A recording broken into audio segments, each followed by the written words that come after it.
Dear students, I am Dr. Manisha Sharma, Associate Professor, Department of Zoology, JDB Government Girls College, Kota. Today we will study about conservation of natural resources, that is, प्राकृतिक संसाधन के संरक्षण के बारे में आज हम पढ़ेंगे। जैसे मैंने आपको पिछले लेक्चर में बताया था कि कई प्रकार के नेचुरल रिसोर्सेज यानी प्राकृतिक संसाधन उपलब्ध हैं, जैसे कि substances, food, water, minerals, energy, solar energy, wind energy, tidal energy और नेचुरल प्रोसेसेस जैसे कि जो क्लाइमेट है, कार्बन साइकिल है, बायोजियोकेमिकल साइकिल्स हैं इत्यादि। तो बेसिकली ये जो संसाधन हैं या जो रिसोर्सेज हैं वो तीन प्रकार के मैंने आपको समझाए थे। परपेचुअल रिसोर्सेज यानी कि ये जो है ऐसे संसाधन जो कि मानव यूज़ से, ह्यूमन यूज़ से अफेक्ट नहीं होते हैं, जैसे कि सनलाइट है, विंड है, हवा है, ये ह्यूमन यूज़ से अफेक्ट नहीं होते हैं। दूसरे कैटेगरी के अंतर्गत आते हैं रिन्यूएबल रिसोर्सेज, यानी कि जो कि रिप्लेनिश करे जा सकते हैं through biogeochemical cycles and physical cycles, जिनके कि पुनः आप इन्हें प्राप्त कर सकते हैं। और जो तीसरे प्रकार के हैं वो है नॉन रिन्यूएबल रिसोर्सेज, यानी कि एक बार यदि ये यूज़ हो जाते हैं तो इन्हें पुनः प्राप्त नहीं किया जा सकता, तो या एक बार ख़त्म होने के बाद बहुत स्लो रेट पे ये वापस से उपलब्ध हो पाते हैं। तो रिन्यूएबल रिसोर्सेज के अंतर्गत ऑर्गेनिक रिन्यूएबल रिसोर्सेज के अंतर्गत आते हैं प्लांट एंड एनिमल स्पीशीज़, और इनऑर्गेनिक रिन्यूएबल रिसोर्सेज के अंतर्गत आते हैं water, certain gases like oxygen, यानी कि जैसे प्लांट स्पीशीज़ यदि ज़्यादा है तो ऑक्सीजन की मात्रा ज़्यादा रहेगी उस एरिया में। सो काइंड्स ऑफ नेचुरल रिसोर्सेज आप सब जानते हैं, फॉरेस्ट रिसोर्सेज हैं, वाटर रिसोर्सेज हैं, एयर रिसोर्स है, मिनरल रिसोर्स है, फूड रिसोर्स है, एनर्जी रिसोर्स है, लैंड रिसोर्स, बायो रिसोर्सेज। तो सबसे पहले हम इसके अंतर्गत पढ़ेंगे फॉरेस्ट सर्विसेज जो हैं, जो फॉरेस्ट रिसोर्सेज हैं। ये जो है फॉरेस्ट एक तरीके से कहना चाहिए कि जो लोकल क्लाइमेट होता है उस एरिया का, जहाँ कहीं भी ये उपस्थित हैं फॉरेस्ट, जो वन हमारे उपस्थित हैं, उसके आसपास के भी एरिया का वो क्लाइमेट और वाटर, क्योंकि आप सब जानते हैं कि जहाँ पेड़ होंगे वहाँ पे जो है रेनफॉल ज़्यादा होगी, क्योंकि trees have the capacity to attract the rainfall. तो इसकी वजह से क्या होता है कि it helps in recycling of nutrients, और पेड़ों की जड़ों की वजह से सॉइल इरोशन भी कम होता है। It controls flow of water in streams and reverse, absorbs carbon dioxide and releases oxygen. Definitely आप सब जानते हैं कि पेड़ एक बहुत बड़ा सोर्स है ऑक्सीजन का।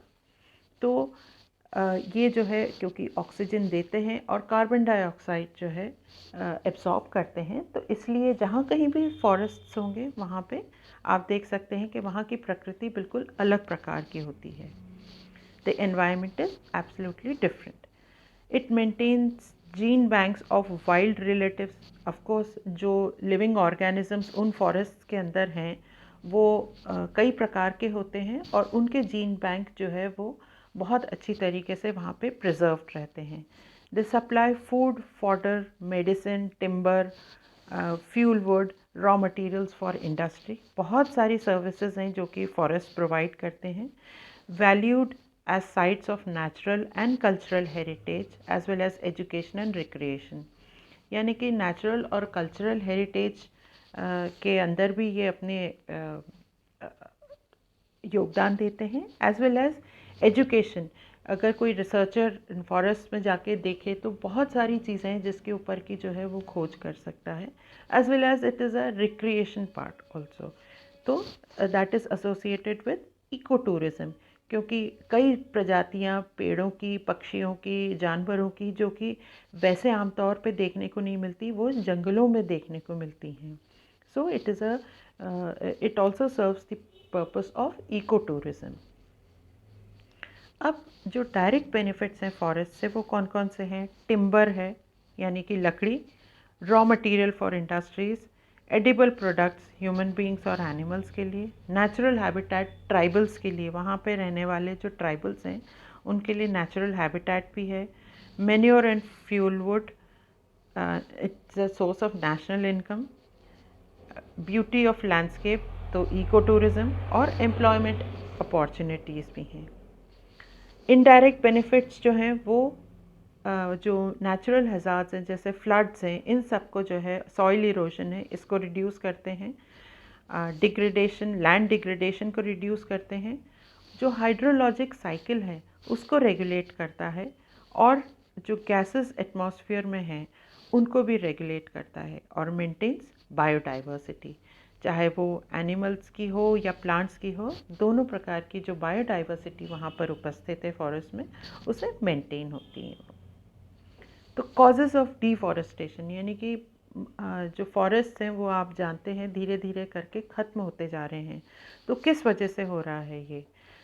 It is because of shifting cultivation यानी कि जो लकड़ियाँ काट काट के जो फॉरेस्ट के अंदर पेड़ हैं उनकी लकड़ियाँ काटी जा रही हैं, बर्निंग ऑफ फॉरेस्ट्स भी हो रही हैं, ह्यूमन पॉपुलेशन ग्रोथ के अत्यधिक बढ़ जाने की वजह से जो फॉरेस्ट रिसोर्सेज हैं उनका ज़्यादा से ज़्यादा जो है उनकी उपलब्धता उन्हें उपलब्ध कराने के लिए ज़्यादा ओवर एक्सप्लॉयटेशन हो रहा है, और इंडस्ट्रियल डिमांड ऑफ वुड, तो फर्नीचर है, पैकिंग केसेस हैं, प्लाईवुड है, पेपर है, इन सब की भी जो है मांग बढ़ने की वजह से ये डिफॉरेस्टेशन हो रहा है। कंस्ट्रक्शन ऑफ रोड, जंगलों के बीच में से सड़कें निकाली जा रही हैं ताकि जो है एक जगह से दूसरी जगह पहुंचने में जो है, और ट्रैफिक जिस प्रकार से बढ़ रहा है तो उसकी वजह से जो है कहीं 4 लेन्स बन रहे हैं, आप जान रहे हैं हाईवेज जगह जगह पे बन रहे हैं, तो इसकी वजह से जो फॉरेस्ट एरिया है वो जो है धीरे धीरे कम होता जा रहा है। माइनिंग है, जो इम्पॉर्टेंट मिनरल्स हैं वो कई जगह जो है फॉरेस्ट में उपलब्ध हैं, और क्योंकि ओवर पॉपुलेशन की वजह से उनकी डिमांड बढ़ रही है मिनरल्स की, तो इसीलिए फॉरेस्ट जो है कम होते जा रहे हैं माइनिंग की वजह से।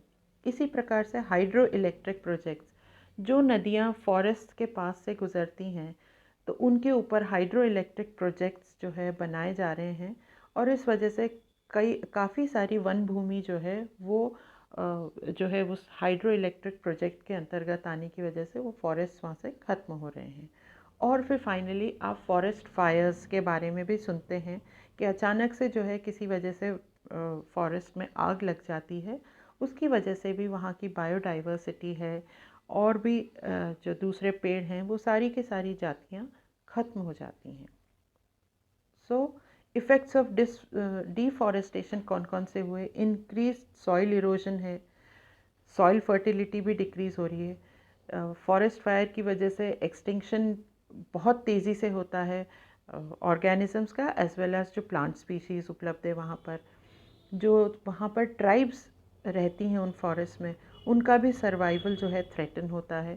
और सबसे बड़ी बात जो आप अभी कई बार सुनते आए हैं कि ग्लोबल क्लाइमेटिक चेंज, ये जो है फॉरेस्ट डिफॉरेस्टेशन का एक बहुत महत्वपूर्ण अंग है, जिसकी वजह से कि जो है डिफॉरेस्टेशन की वजह से ग्लोबल क्लाइमेट चेंज हो रहा है। Definitely there is reduction in forest resources, और जो रेनफॉल पैटर्न है वो भी बहुत ज़्यादा इफ़ेक्ट हो रहा है। तो एफॉरेस्टेशन प्रोग्राम्स, इस चीज़ को, इस पे रोक लगाने के लिए क्या क्या किया जा रहा है, ख़ास तौर से कंजर्वेशन फॉरेस्ट्री और कॉमर्शियल फॉरेस्ट्री। तो कंजर्वेशन फॉरेस्ट्री के अंदर प्लांटिंग फॉरेस्ट ट्रीज एंड जो है नेचुरल पार्क्स और सेंचुरीज डेवलप करी जाती हैं, और कॉमर्शियल फॉरेस्ट्री के अंदर सोशल फॉरेस्ट्री है, एग्रो फॉरेस्ट्री है, और अर्बन फॉरेस्ट्री प्रोग्राम्स इसके अंतर्गत आते हैं। तो कॉमर्शियल फॉरेस्ट्री, सोशल फॉरेस्ट्री के अंदर आप देखेंगे कि trees of firewood, fodder, fruits, agriculture implements, ये सब के सब जो है ख़ास तौर से जो बाहरी रीजन है फॉरेस्ट का, वहाँ पर जो है आउटर रीजन के ऊपर ये सब चीज़ें सोशल फॉरेस्ट्री को ज़्यादा बढ़ावा दिया जा रहा है। उसी प्रकार से एग्रो फॉरेस्ट्री जो ट्रीज़ हैं, एग्रीकल्चरल क्रॉप्स जैसे कि साल है, टीक है, जो कि फर्नीचर में यूज़ होता है, उनके भी जो है प्लांटेशंस अलग से किए जाते हैं। And finally you have urban forestry, जैसे ऑर्नामेंटल ट्रीज़ हैं और फ्रूट ट्रीज़ हैं। कोई भी आज आप देखते हैं कि कोई कॉलोनी डेवलप होती है कुछ, तो पहले ही ऑर्नामेंटल ट्रीज़ लगा दी जाती हैं वहाँ पर। तो ये सब जो है कंट्रीब्यूट करते हैं एफॉरेस्टेशन टेक्निक्स के अंदर। अब कंजर्वेशन ऑफ सॉइल, ये भी एक बहुत इम्पॉर्टेंट पहलू है कि soil conservation measures aim at preventing or least minimizing of soil losses। यानी सॉइल लॉस प्रिवेंट करना भी बहुत ज़्यादा ज़रूरी है। जैसा कि आप जानते हैं कि पृथ्वी के ऊपर जो अधिक पोर्शन है, about 75% of the earth is covered by water and it is hardly 20% that is covered by land. तो जो लैंड है उसके ऊपर डेफिनेटली मृदा है, रॉक्स हैं, तो इसके अंदर सॉइल को कंज़र्व करना बहुत ज़्यादा ज़रूरी है। वरना ग्लोबल वार्मिंग की वजह से जिस तरीके से ग्लेशियर्स पिघल रहे हैं और जो वाटर लेवल है वो इंक्रीज़ होता जा रहा है, तो definitely there is loss of land that is present on the earth surface. तो इसलिए सॉइल को कंज़र्व करना बहुत ज़रूरी है। तो there are many methods by which soil can be conserve. एक तो जो है एफॉरेस्टेशन है ही सही, जो हमने पहले पढ़ा। उसके अलावा क्रॉप रोटेशन है, मल्चिंग है, स्ट्रिप क्रॉपिंग है, ड्राई फार्मिंग मेथड है। इन सब के जो है आपको यहाँ पे इमेजेस देखने को मिल रहे हैं, mulching, strip farming, crop rotation and dry farming. तो इन सब के टेक्निक से सॉइल कंजर्व किया जा सकता है। अब एक बहुत इम्पॉर्टेंट जो पहलू है जिसके ऊपर आपको कई बार समझाया जाता है कि पानी बचाओ, वाटर कंजर्वेशन। तो क्या वजह है, पानी किस लिए ज़रूरी है? सबसे पहले हम अगर इसमें ध्यान दें तो प्लांट्स हैं, एनिमल्स हैं, माइक्रोब्स हैं, मतलब it is a source of life on earth. Water is definitely essential for every living being that is present on earth. और किस वजह से ज़रूरी है? क्योंकि सारी मेटाबॉलिक एक्टिविटीज़ जो हैं वो सब की सब वाटर रिक्वायर करती हैं। The human body is 70% water and people begin to feel thirsty after loss of only 1% of body fluids। और अगर बॉडी फ्लूइड का लॉस जो है 10% तक हो जाए तो वो फाइनली डेथ हो जाती है उस ऑर्गेनिज्म की, स्पेशली ह्यूमन बीइंग की। तो क्या क्या सोर्सेज हैं जिससे कि हमें पानी अवेलेबल है फॉर आवर यूज़? तो we get it from rivers, lakes, ponds, wells, rain water, streams. नदियों से मिलता है, तालाबों से मिलता है, पॉन्ड से मिलता है, कुओं से मिलता है, जो रेन वाटर है उससे मिलता है, और छोटे छोटे जो झरने बहते हैं उनसे भी हमें शुद्ध पीने का पानी मिलता है। तो जो नीड्स, जैसे कि हमने पहले भी बात करी कि डोमेस्टिक एक्टिविटीज़ के लिए चाहिए, एग्रीकल्चर के लिए चाहिए पानी, इंडस्ट्रीज़ के लिए चाहिए, और डेफिनेटली नए कंस्ट्रक्शंस के लिए भी पानी की बहुत आवश्यकता है। तो factors regarding stress of water, किस वजह से जो है हम इस टॉपिक के ऊपर आए कि वाटर को कंजर्व करना, यानी कि इसका संरक्षण करना बहुत अत्यधिक ज़रूरी है। क्योंकि with the increase in population जो है बहुत ज़्यादा पानी की आवश्यकता हो रही है, क्योंकि हर इंसान को पानी की ज़रूरत है, हर उसकी ज़रूरत को पूरी करने के लिए भी उसे पानी की आवश्यकता है। तो जितना पानी आज से, फ्रेश वाटर आज से 2000 साल पूर्व में उपस्थित था, उसके अनुसार आप देखें तो जो है आज बहुत कम पानी रह गया है। एंड इट इज़ बिकॉज कि पॉपुलेशन बढ़ी है, तो definitely the demand of water has also increased.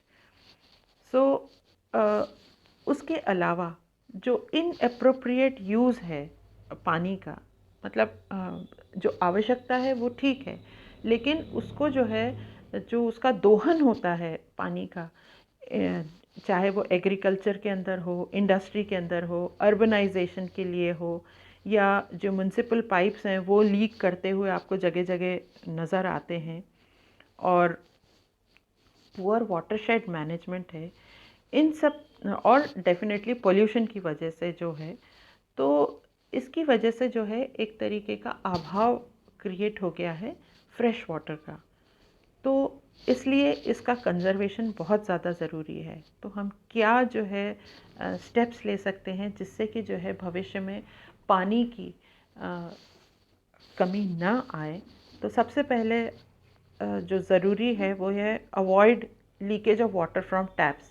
घर में यदि कोई भी नल टपकता है तो उसको जो है सबसे पहले प्राथमिकता दी जाए कि उसे स्टॉप किया जाए। फिर जैसे कि आपको विज्ञापनों में भी दिखाया जाता है कि जब ब्रश कर रहे हैं तो आपके बेसिन का जो नल है उसके अंदर से पानी बहाने की ज़रूरत नहीं है। जब आपका ब्रश पूरी तरीके से हो जाए तब फिर आप जो है उससे खोलें और मिनिमाइज़ करें अपने पानी की नीड्स को। Rain harvesting is another method to conserve water, यानी कि जो रेन वाटर है उसको किस तरीके से हम बचा के और रेनी सीज़न में उसको बचाएं और फिर जो है आगे के मंथ्स के अंदर उसको जुडिशियसली यूज़ करें। उसी प्रकार से water supply should be limited in those areas जहाँ की अनलिमिटेड वाटर सप्लाईज हैं। Definitely Kota is one area जहाँ की 24 घंटे नल आता है। तो यदि हम अभी से प्रॉपर स्टेप्स लें कि समय समय से जो है एरियाज़ में जो है पानी दिया जाए, ताकि लोगों के अंदर भी एक ज़्यादा जागरूकता रहेगी कि भाई हमें जो है सिर्फ इतने से पानी में ही काम चलाना है। और जैसा कि हम कई बार देखते हैं कई घरों में रोज़ाना धुलाई होती है बहुत ज़ोर शोर से, तो उसके ऊपर जो है कहीं ना कहीं एक रोक लगेगी। तो that is the way we can conserve water for the future generation. तो टेक्निकल मेथड्स के अंदर रेन हार्वेस्टिंग है, हिस्टोरिकल वाटर बॉडीज़ हैं, जो पुराने पोखर, तालाब और बावड़ियाँ हैं, उनको जो है फिर से ठीक करके और जहाँ की जो है रेन वाटर स्टोर हो सकता है बहुत अच्छी तरीके से, उनको जो है फिर से रीजनरेट करने की ज़रूरत है। तो जो जल संरक्षण है एवं इसका प्रबंधन वो बहुत ज़्यादा ज़रूरी है। So we should use water very wisely. और इसी के साथ जो है आपका फॉरेस्ट कंजर्वेशन भी आता है, क्योंकि यदि आप फॉरेस्ट को कंजर्व करेंगे तो डेफिनेटली आपके जो फ्रेश पानी की जो समस्या है वो काफ़ी हद तक सुलझ जाएगी। इसीलिए आजकल आप सुनते होंगे, देखते भी होंगे कि कई जो है स्पिरिचुअल लीडर्स ने भी इसके अंदर जो है अपना योगदान देना शुरू किया है कि जो रिवर्स हैं उसके दोनों तरफ जो है प्लांटेशन की जो है मुहिम एक बहुत ज़ोर शोर से चली है कि यदि ये बैंक्स के आसपास प्लांट्स जो है हम लगाएंगे तो डेफिनेटली सॉइल इरोजन को तो हम रोकेंगे ही सही, उसके अलावा जो पानी है नदियों के अंदर वो जो है जैसे बह रहा है वैसे ही आगे भी बहता रहेगा, क्योंकि रेनफॉल डेफिनेटली बहुत अच्छी होगी उन एरियाज़ के अंदर। तो वाटरशेड और एक और जो टेक्निक है वो है वाटरशेड और रिवर बेसिन मैनेजमेंट, यानी कि जहाँ शॉर्टेज है वाटर की उसको जो है प्रॉपर तरीके से रिवर बेसिन मैनेजमेंट के द्वारा पूरा किया जाए। तो we should definitely value our fresh water resources, और जहाँ ज़रूरत है वहाँ जो है एक लीगल स्ट्रक्चर भी इम्प्लीमेंट करना चाहिए ताकि जो है एक मोर रिस्पॉन्सिव और इफ़ेक्टिव एफर्ट नज़र आए। और ट्रेनिंग देनी चाहिए सीनियर वाटर मैनेजर्स को, and establishing closer ties to universities and research institutes, ये भी जो है एक बहुत अच्छा योगदान दे सकते हैं वाटर मैनेजमेंट के अंदर। तो इन्हें भी जो है इन्वॉल्व करना बहुत ज़रूरी है। तो connecting water management to the needs of agriculture, industry, municipalities and meeting public health requirements for proper sanitation and disease prevention, एक बहुत इम्पॉर्टेंट टॉपिक है जो एरिया है वो है डिज़ीज़ प्रिवेंशन, यदि प्रॉपर वाटर मैनेजमेंट रहेगा तो डिजीज़ डेफिनेटली प्रिवेंट होगी. So we have to save water in order to save life on earth. So thank you very much. Do go through this lecture once again.